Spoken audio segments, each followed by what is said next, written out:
Dali na! Dalagan! Taka-ert.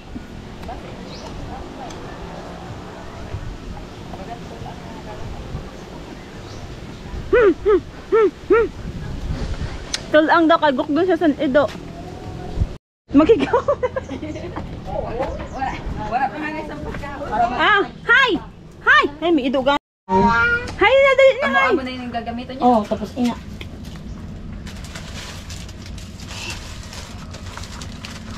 Ang ano, pampilit sa ni? Na naman ang kailangan sila pagpilit. Yan, double-sided. Double-sided. Double-sided daw.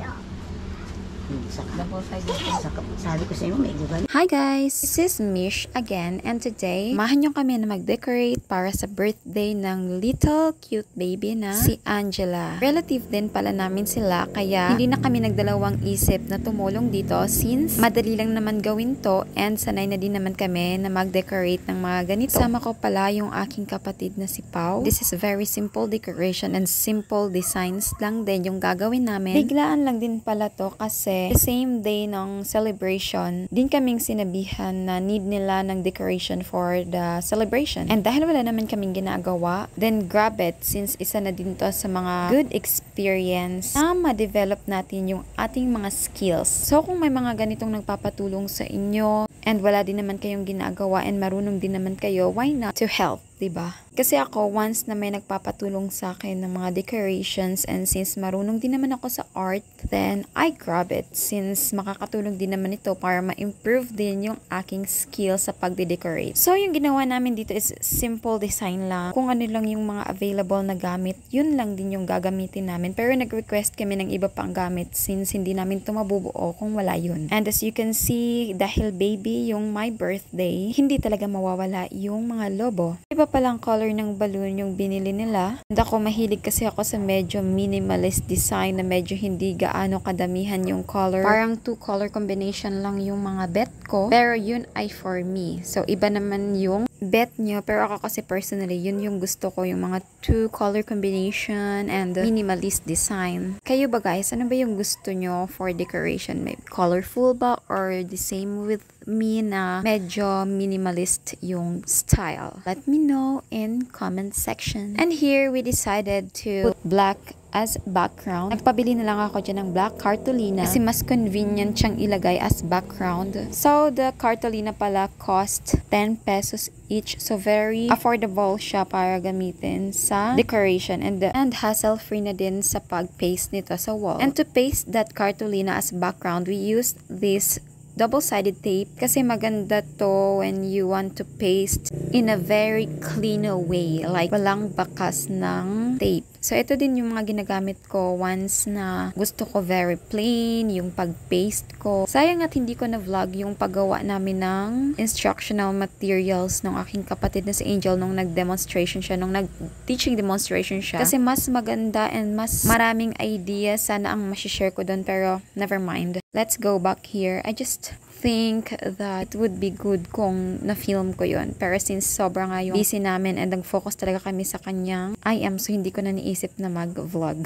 And gumamit din pala kami ng thumbtacks para sa mga edges nito, curtains, kasi medyo nag-wave siya and hindi siya maganda pag nilagay na namin yung background namin. Kaya pala kasama ko pala sa pag-decorate yung kapatid kong si Pau since magaling din siya sa mga ganitong craft. And here we started to paste this cartolina. And ito lang yung medyo inconvenient sa double-sided tape kasi need to remove another side of it again. So, yun lang. Pero overall, maganda yung result. So, medyo natagalan pala kami dito sa aming pag-decorate kasi medyo na-stress ako kung paano ko ba gagawin. Kasi nga biglaan on the spot kaming sinabihan na need nila na decorations. Pero kami din naman talaga yung bida-bida na talagang nagsabi talaga kami na yes, go na. Gusto namin mag-decorate. Kaya pinaninindigan talaga namin dito ang dalawang magkapatid. Shoutout pala kay Manoy Umpot na nagpagamit ng kanilang place para i-celebrate yung birthday ng celebrant. And here, tinulungan na nga pala ng kapatid kong si Pau na ipasok yung lamesa where they will put the foods. Hindi naman kabigatan yan, kaya okay lang yan. Shoutout din pala sa iyo, Manay Titing. Sana all fresh. Bagong ligo yarn. Dito naman pala sa pinaka-background decoration is may binili pala silang isang set na nakalagay na yung happy birthday, like princess theme yon. Since babae naman talaga yung celebrant and goods naman yon. May kasama pala siyang tali, pero yung ginawa namin is pinaste na lang namin siya doon mismo sa background para hindi siya magulo kasi sobrang kita or visible yung tali.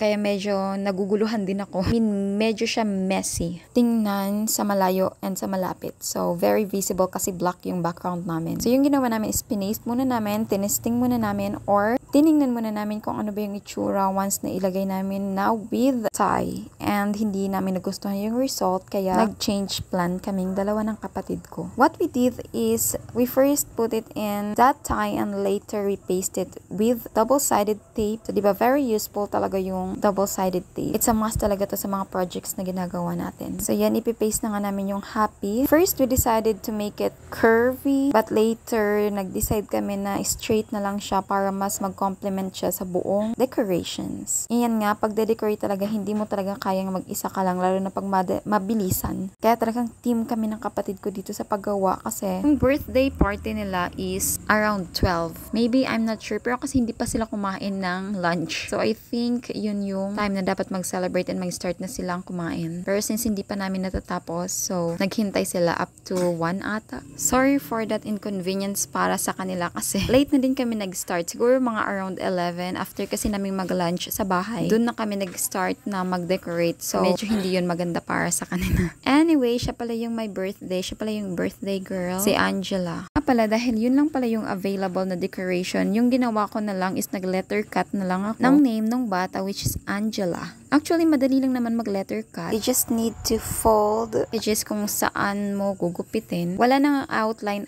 to. Diretso na agad. And thanks to my instructor in college, Ma'am Dalia, sobrang na-improve yung skills ko sa art dahil sa kanya. As in, idol ko talaga siya. Isa siya sa mga idol ko kasi yung isa ko pang idol na teacher ko before in senior high school is very astig din. Like, napakagaling pagdating sa art. And siya, si Sir Jess. Ina-idolize ko talaga silang dalawa. Marami pa sana kaming plano ng kapatid ko here kasi sana lalagyan pa namin ng ceiling yung nasa taas. Gagamitin na lang sana namin yung curtain, yung mga extra curtain. Pero since wala nang time, binilisan na lang namin talaga to. Pinagdikit-dikit na lang namin yung mga balloons kasi need na nga talaga nilang kumain kasi ang nasa 1:30 na ata to ng hapon kaya very gutom na talaga sila. Lalo na yung mga batang naghihintay dyan. Tingnan nyo yan. And yan pala yung aking kapatid na si Mary. Pumunta din siya dito para makigulo. Char, nakigulo lang pala sa birthday. Anyway, dahil bata nga yung may birthday, kaya ayan, maraming bata yung naghihintay dyan. Andito pala yung parents ng celebrant, si Kuya Bingo and si Ate Hong. Sabi, sobrang nakakabilib yung dalawang to as in. Pagdating sa kanilang mga anak, like, give all what they have. Kaya ayan, first birthday ng kanilang anak, grabe, they gave their best din sa kanilang princess. So yan pala yung aming decoration. Very simple lang siya pero napakaganda, lalo na sa personal. Char! Hindi, isipin mo kasi napaka-limited lang yung time namin pero ito na yung nagawa namin. Dapat talaga maging proud ka sa sarili mo. Wala nang ibang magko-compliment sa'yo kaya ikaw na lang. Char! Ay nako, ayan pala yung kanyang mga handa. Grabe, napakasarap ng foods dyan, be. Siyempre, magpapahuli ba tayo sa kainan, be? Hindi. So, after nga yan, diretso na agad kami kumain dyan. Wala nang ligo-ligo. And here comes the celebrant. The birthday girl na napaka-cute din naman talaga. Pero hindi ko nga alam kung happy ba to si baby or hindi. Baka naguguluhan na to sa amin. Kasi tingnan nyo naman, Ben, iiyak na talaga siya kasi ang daming tao. Siguro hindi siya sanay. Especially sa amin kasi hindi naman kami nalagi dito sa kanila. So ayan, naiiyak na nga siya dyan. Ito yung happy na sad jar. So ayan yung mga bisita nila and may mga dumating pang iba dyan.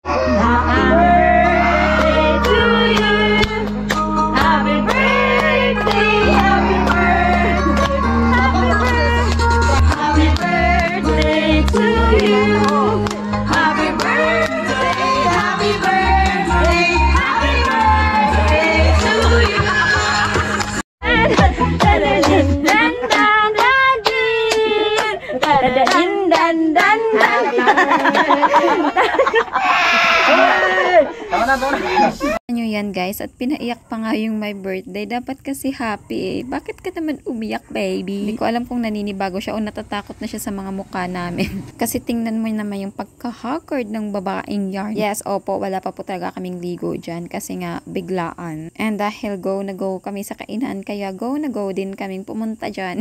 Char lang. Thank you pala talaga sa mag-asawang to kasi in-invite nila kami sa birthday celebration ng kanilang baby girl. And talagang nabusog talaga kami sa kanilang pakain. And ito nga si Kuya Bingo, napakatakot talaga siya bisa camera, be. Pero ano pa man, kasali ka pa rin, wala kang magagawa. Peace na agad. And sila din pala yung mga tumulong sa aming kasi sila yung na-assign sa pag-cook ng mga foods na napakasarap. And kami din yung sa decoration. And wala nang paawat yang si Pao. Diretso agad kain yan. Magpapahuli ba? And syempre ako, nahiya-hiya pa ako, be. Kaya nagpahuli tayo dyan. Syempre. Medyo ayaw din nating mapahiya sa maraming tao. Kaya pahuli-huli din. And itong kapatid ko, automatically pumunta agad siya dito kasi yes, naamoy niya yung pagkain. Char, hindi naman sa gano. Ano ba kayo? Ba't nahiyaan kayo sa camera? Kanina pa kayo nakita dito. So, ayun nga yung celebration ni Angela sa kanyang birthday. Simple yet napakasaya. Here, kumanta-kanta na lang kami dito. Di na sinabay kasi baka makopyright. And yun lang. See you in another one. Bye!